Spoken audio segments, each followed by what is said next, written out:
नमस्कार दोस्तों, सीटेट सितंबर 2026 के लिए ऑनलाइन आवेदन की जो प्रक्रिया है शुरू हो चुकी है। इस वीडियो में मैं आपको पूरी जानकारी बताने जा रहा हूं कि कैसे सीटेट सितंबर 2026 का फॉर्म आपको भरना है। इसका ऑनलाइन आवेदन आज से ही आरंभ हुई है। 10 जून तक आप इसके लिए आवेदन प्रक्रिया कर सकते हैं। पेमेंट करने का भी अंतिम तिथि 10 जून 2026 तक ही रखे गए हैं। तो एक बार आप देख लीजिएगा, जैसे पेपर 1 के लिए आप अप्लाई करते हैं तो इससे आप क्लास 1 से लेकर 5 तक के जो टीचर है आप बनते हैं, यानी प्राइमरी टीचर आप बनते हैं, तो उसके लिए क्या योग्यता होगी उसके बारे में जानकारी दिया गया है। पेपर 2 के लिए अगर अप्लाई करते हैं तो क्लास 6 to 8 का जो है आप टीचर बनते हैं। बाकी यहाँ पर नीचे आएंगे ना तो एप्लीकेशन फ़ी की भी जानकारी मिल जाएगी और यहीं पर ऑनलाइन अप्लाई का भी लिंक है। आप इस पर क्लिक करेंगे, डायरेक्ट इस वेबसाइट पर आ जाएंगे। यहाँ पर आने के बाद एक ऑप्शन मिलता है न्यू रजिस्ट्रेशन का, जिस पर आपको क्लिक करना है। जहाँ पर भी सारी गाइडलाइन आपको देखने को मिलता है। आप इस चेकबॉक्स पर टिक कर क्लिक हियर टू प्रोसीड वाले विकल्प पर आपको क्लिक करना है। अब देखिए, आपका जो भी जानकारी है, जैसे आपका नाम है, पिता का नाम है, माता का नाम पूछ रहा है, तो ये सभी 10वीं के जो सर्टिफिकेट मार्कशीट है उसके अकॉर्डिंग ही जानकारी को देना है।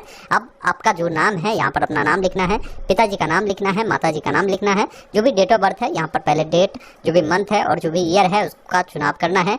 जेंडर बताना है, लड़का है तो मेल, लड़की है तो फीमेल चुन लेंगे। आइडेंटिटी टाइप में कौन सा डॉक्यूमेंट आप देना चाहते हैं, voter ID card, passport, pan, आपका जो बैंक पासबुक है, राशन कार्ड है, ड्राइविंग लाइसेंस है, जो डॉक्यूमेंट देना चाहते हैं। अगर आपको आधार कार्ड देना है तो any other valid government ID को चुनकर आपको अपना आधार नंबर दर्ज कर देना है। देखिए, आपको पुनः अपनी जानकारी को कंफर्म करना है, जैसे आपका नाम हुआ, पिता का नाम हुआ, माता का नाम हुआ, आपका डेट ऑफ बर्थ हुआ, आपका जेंडर हुआ, उससे दोबारा से कंफर्म करेंगे। फिर कॉन्टैक्ट डिटेल में आपको बताना है कि आपका जो भी एड्रेस है वो एड्रेस लिखेंगे।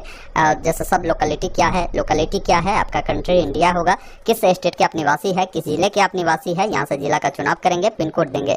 इस प्रकार आपको जो है एड्रेस देना है। फिर देखिए, यहाँ पर जो है आपको अपना नंबर देना है। जैसे आपका एक तो ईमेल आईडी चाहिए, ईमेल आईडी को कंफर्म कर मोबाइल नंबर दीजिए, मोबाइल नंबर को दोबारा से कंफर्म करना है। इन दोनों पर ओटीपी जाएगा, तो वही ईमेल मोबाइल दीजिए जो आपके पास अवेलेबल हो। अब आपका जो ये प्रेजेंट एड्रेस है, जो अभी आपने एड्रेस दिया है वो एड्रेस सामान्य है, तो इस चेकबॉक्स पर टिक करेंगे। अलग अलग है तो अलग अलग जानकारी को फिल करना है। एक पासवर्ड बनाना होगा जिसमें एबीसीडी का बड़ा अक्षर, कोई भी छोटा अक्षर, कोई भी अंक, कोई भी सिंबल आपको उपयोग करना है। उसी पासवर्ड को दोबारा कंफर्म करना है।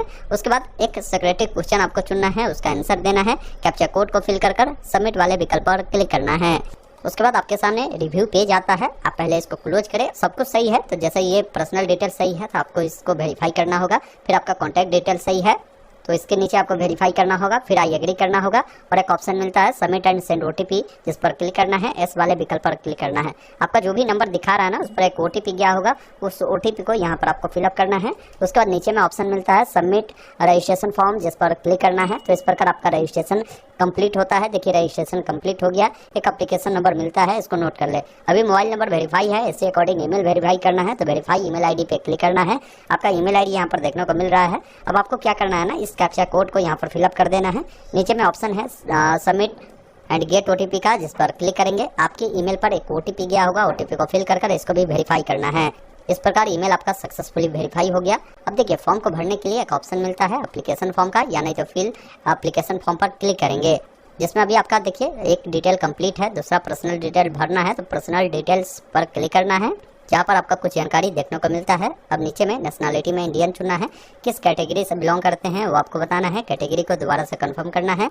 अगर आप दिव्यांग है तो यस करें, नहीं तो नो वाले विकल्प पर क्लिक करेंगे। अब यहाँ पर पूछ रहा है कि अगर आप दिव्यांग है तो आपको स्क्राइब मिल सकता है, अगर है तो ठीक है, नहीं तो नो कर दीजिए। अब देखिए, एम्प्लॉयमेंट स्टेटस पूछ रहा है। इसका मतलब होता है कि अभी आप कुछ कर रहे हैं, जैसे टीचर है या आप हो सकता है कुछ नहीं करते हैं, तो नॉट एम्प्लॉयड वाले विकल्प पर क्लिक करें। आपको जो है ये कैप्चा कोड मिल रहा है ना, उस कैप्चा कोड को आपको फिलअप कर देना है। उसके बाद देखिए, नीचे में ऑप्शन आपको मिलता है यहाँ पर सेव नेक्स्ट का, जिस पर क्लिक करना है और यहाँ से एस वाले विकल्प पर क्लिक करेंगे। अब यहाँ पर आपसे पूछता है कि आपको कौन से पेपर के लिए अप्लाई करना है, पेपर 1 के लिए या पेपर 2 के लिए, या दोनों पेपर के लिए आपको अप्लाई करना है, तो बोथ पेपर को आप चुनेंगे। अब देखिए, मैं आपको समझाता हूँ। जैसे मान लीजिए कोई बच्चा पेपर 1 के लिए अप्लाई करता है, तो आप जो है लैंग्वेज 1 में क्या रखना चाहते हैं, हिंदी रखना चाहते हैं, इंग्लिश रखना चाहते हैं, उर्दू रखना चाहते हैं, वो चीज़ें आपको यहाँ पर बताना होगा। लैंग्वेज 2 में आप क्या रखना चाहते हैं वो आपको बताना होगा। अब यहाँ पर देखिए, पेपर 1 के लिए आपकी मिनिमम जो क्वालिफिकेशन चाहिए उसके लिए अलग अलग कोड दिया हुआ है, जैसे 1 2 3 4। यहाँ पर समझिए कि एक नंबर कोड का क्या मतलब है। तो एक नंबर कोड का मतलब है कि यदि आपने 12वीं कक्षा 50% अंकों के साथ पास किया है और आपने डिप्लोमा इन एलिमेंट्री एजुकेशन यानी DLED किया है, तो आप इस वाले ऑप्शन को चुनेंगे। आप डायरेक्ट वन कोड को चुनेंगे। दूसरा ऑप्शन का मतलब है कि अगर आपने 12वीं जो है 45% अंकों के साथ पास किया है और आपने डीएलएड जो कोर्स है वो एनसीटीई से मान्यता प्राप्त बोर्ड से इंस्टीट्यूट से किया है, तो आप ये जो है सेकेंड नंबर वाला ऑप्शन चुनेंगे। 3 नंबर वाला ऑप्शन का मतलब है कि अगर आपने 12वीं 50% अंकों के साथ पास किया है और 4 ईयर वाला जो बैचलर ऑफ एलिमेंट्री एजुकेशन जिसे हम लोग बीएलएड के नाम से जानते हैं ये किया है, तो आपको 3 नंबर ऑप्शन चुनना है। 4 नंबर ऑप्शन का मतलब है कि अगर आपने 12वीं 50% अंकों के साथ पास किया है और आपने जो डीएलएड है स्पेशल एजुकेशन में किया है जो कि दिव्यांग बच्चों के लिए होता है, तो आप 4 नंबर वाला ऑप्शन चुनेंगे। तो ये कोड जो है बिल्कुल सही से आपको चुनना है। आपने जिस प्रकार की भी क्वालिफिकेशन किया है उस अकॉर्डिंग ये कोड को चुनना है। अब यहाँ पर पूछ रहा है कि क्वालिफाइंग एग्जाम बताए। जैसे आप जो है डीएलएड कर आप 1 to 5 के लिए अप्लाई कर रहे हैं पेपर 1 के लिए, तो आप डिप्लोमा इन जो एजुकेशन है इसको चुनना है। इसका मतलब है कि 12वीं के बाद आपने जो डीएलएड किया है ये डिप्लोमा इन एजुकेशन के तहत आता है। ये डिग्री इन एजुकेशन के तहत कौन सा कोर्स आता है? जैसे कोई बच्चा ग्रेजुएशन कर बीएड किए होते हैं ना जो बच्चे, उनको यहाँ पर डिग्री इन एजुकेशन चुनना होता है, तो ये कंफर्म हो गया। वही मान लीजिए कोई बच्चा पेपर 2 के लिए अप्लाई करता है, तो आपको यहाँ पर लैंग्वेज तो चुनना ही होगा। उसके बाद यहाँ पर आपको 8 अलग अलग ऑप्शन है। देखिए आपको भी ये चीज़ें समझना होगा कि आपको कौन सा ऑप्शन चुनना है।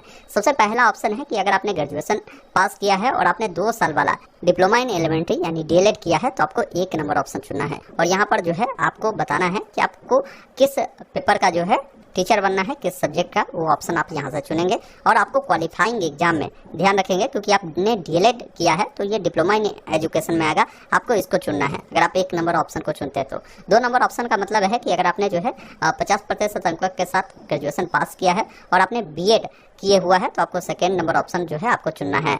कोई बच्चे अपेयरिंग वाले हैं तो वो भी जैसे बीएड आप लास्ट ईयर में होंगे तो आप ये सेकेंड नंबर ऑप्शन को जो है यहाँ से आपको चुनाव करना है। और यहाँ पर आपका क्वालिफाइंग एग्जाम या आपका जो है डिग्री इन एजुकेशन हो जाएगा क्योंकि ये आपने बीएड किया हुआ है इस कारण से। तीसरा नंबर ऑप्शन का मतलब है कि अगर आपने ग्रेजुएशन 45% अंकों के साथ पास किया है और आपने जो एनसीटीई से मान्यता प्राप्त बोर्ड या इंस्टीट्यूट से आपने जो है बीएड किया है या आप जो है लास्ट ईयर में भी होंगे, परसुइंग भी होंगे, तो आपको ये 3 नंबर वाला ऑप्शन चुनना है। ये ध्यान रखिएगा। और यहाँ पर क्वालिफाइंग एग्जाम में आपका जो है ये डिग्री इन एजुकेशन हो जाएगा। उसके बाद अगला है कि अगर कोई बच्चा जो है 12वीं 50% अंकों के साथ पास किया है और वो 4 साल वाला जो है बीएलएड कोर्स होता है ना जो 12th के साथ बच्चे करते हैं या आप परसुइंग होंगे, लास्ट ईयर में भी होंगे, तो आपको ये जो 4 नंबर वाला ऑप्शन है उसका चुनाव करना है। यहाँ से 4 नंबर वाला ऑप्शन, और इनको भी यहाँ पर डिग्री इन एजुकेशन ही चुनना है। 5वां नंबर ऑप्शन का मतलब है कि अगर आपने 12वीं पास किया है और 12वीं 50% अंकों के साथ पास किया है और आगे 4 साल वाला जैसे बीए के साथ जो बीएड होता है, बीएससी के साथ बीएड होता है, ये कोर्स कर रहे हैं या लास्ट ईयर में है, तो आपको ये 5 नंबर का जो ऑप्शन है चुनाव करना है। और यहाँ पर आपका जो है क्वालिफाइंग एग्जाम में ये डिग्री इन एजुकेशन ही आपका हो जाएगा।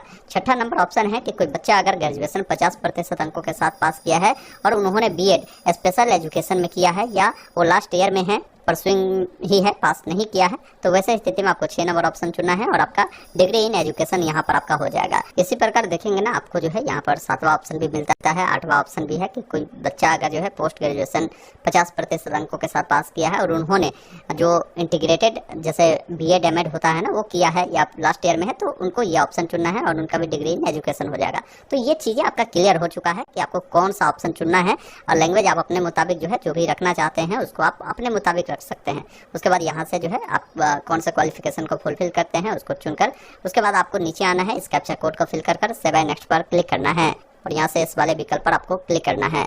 फिर आप आते हैं अगले स्टेप पे जहाँ पर आपको ये बताना है जैसे डिप्लोमा इन एजुकेशन आपने चुना है तो ये आप पास है या अपेयरिंग है। इसका मतलब है कि आप जो ये DElEd course diploma in education के तहत आता है तो ये अगर आप पास होंगे तो आप पास चुने या लास्ट ईयर में होंगे तो परसुइंग भी आप चुन सकते हैं, ये ध्यान रखिएगा। तो पास है तो पास चुने, कब आपने इसको पास आउट किया है वो आपको बताना है। आपका कोर्स जो है वो कौन सा स्ट्रीम में आता है उसको चुनना है। उसके बाद यहाँ पर देखिए पूछता है कि आपका जो है यहाँ पर बोर्ड कौन सा है, किस बोर्ड से आपने उस कोर्स को किया है, तो सभी बोर्ड का आपको नाम मिलता है, आप बोर्ड का नाम यहाँ से चुनाव करेंगे। बाकी रिजल्ट का आपका मोड क्या था, परसेंटेज या सीजीपीए में था वो बताएंगे। बोर्ड का नाम नहीं मिले तो लास्ट में आपको देखिए अदर का भी यहाँ पर ऑप्शन है, इसको भी आप चुन सकते हैं, ये ध्यान रखिएगा। जो भी अब आपका जो है ये बोर्ड होगा ना उसका नाम आप यहाँ से मैनुअली भी लिख सकते हैं अगर लिस्ट में नहीं मिलता है तो। अब नंबर आप बताएंगे कि आपका जो टोटल है कितने का एग्जाम हुआ था उसमें कितने नंबर मिले हैं, आपकी परसेंटेज आ जाएगी। इंस्टीट्यूट का जो भी पिन कोड है आपको देना है, कैप्चा कोड को फिल कर सेव एंड नेक्स्ट पर क्लिक करना है। फिर इस प्रकार ये भी जानकारी आपका सेव हो गया। अब देखिए फोटो अपलोड करना है। फोटो आपका 10 से लेकर 200 KB में होगा, तो यहाँ से चूज फाइल पे क्लिक करना है। जैसे फोटो को चूज करेंगे तो यहाँ पर आपका फोटो होगा, आप अपने मुताबिक इसको जो है अच्छे से एडजस्ट कर लेंगे। अब यहाँ पर देखिए यहाँ डन का ऑप्शन है, इस पर क्लिक कर अपलोड वाले विकल्प पर क्लिक करेंगे। तो अगर फाइल का नाम सही नहीं होगा तो इस प्रकार इशू आएगा। आपको पहले जो है फाइल का नाम अच्छा रखना है। बोल रहा है कि बिना कोई डॉट वॉट का नहीं होना चाहिए, सिंगल एक्सटेंशन में होना चाहिए, तो आसानी से आपका फोटो अपलोड हो जाएगा। यहाँ से ओके वाले विकल्प पर क्लिक करेंगे। कहने का मतलब है कि फोटो जब भी अपलोड करें कोई भी बीच में स्पेस नहीं रखेंगे, आसानी से फोटो अपलोड हो जाएगा। सिग्नेचर जो है आपको यहाँ पर अपलोड करना है। इस प्रकार ये भी अपलोड हो गया। जो अपलोड हो जाएगा उसको यहाँ से क्लिक कर देख भी सकते हैं। फिर कैप्चा कोड को फिल कर सेव एंड नेक्स्ट पर क्लिक करना है। आपसे पूछता है आप श्योर है इसको फाइनल सबमिट करना चाहते हैं, तो इस वाले विकल्प पर क्लिक करेंगे। यहाँ से क्लोज वाले विकल्प पर क्लिक करेंगे। आपका फॉर्म का एक फाइनल प्रीव्यू आता है। एक बार तमाम जानकारी देखें, कहीं भी कुछ गलती है तो पहले बैक होकर सुधार करें। सब कुछ सही है तो यहाँ पर इस प्रकार चेकबॉक्स पर टिक कर दे। अब यहाँ पर ये जानकारी आपका सही है तो यहाँ पर चेकबॉक्स पर टिक कर दे। ये आपका जो है फोटो सिग्नेचर सही है तो यहाँ से एग्री करें और यहाँ पर ओके वाले विकल्प पर आपको क्लिक करना है। पहले सभी चेकबॉक्स पर इस प्रकार टिक करने के बाद एग्री करने के बाद फाइनल सबमिशन ऑफ एप्लीकेशन पर क्लिक कर इस वाले विकल्प पर आपको क्लिक करना है। अब रिडायरेक्ट करेगा। यहाँ पर जो भी पेमेंट लगता है आपको पेमेंट देखने को मिलता है। पेमेंट करने के लिए पे एग्जाम फी जिस पर आपको क्लिक करना है, ऑनलाइन पेमेंट को चुनकर प्रोसीड फॉर पेमेंट पे क्लिक कर ओके वाले विकल्प पर क्लिक करना है। अब देखिए पेमेंट आप जो करना चाहते हैं debit card, credit card, net banking, आपको उसका ऑप्शन है। यहाँ से प्रोसीड फॉर पेमेंट पर क्लिक करना है। अब मल्टीपल ऑप्शन मैंने बताया कि आपके पास है। यूपीआई से करना है तो यूपीआई को चुनकर इस QR कोड को स्कैन कर भी पेमेंट करेंगे। पेमेंट करने के बाद इसका जो भी प्रिंट आउट है उसको निकाल कर अपने पास सुरक्षित रख लेना है।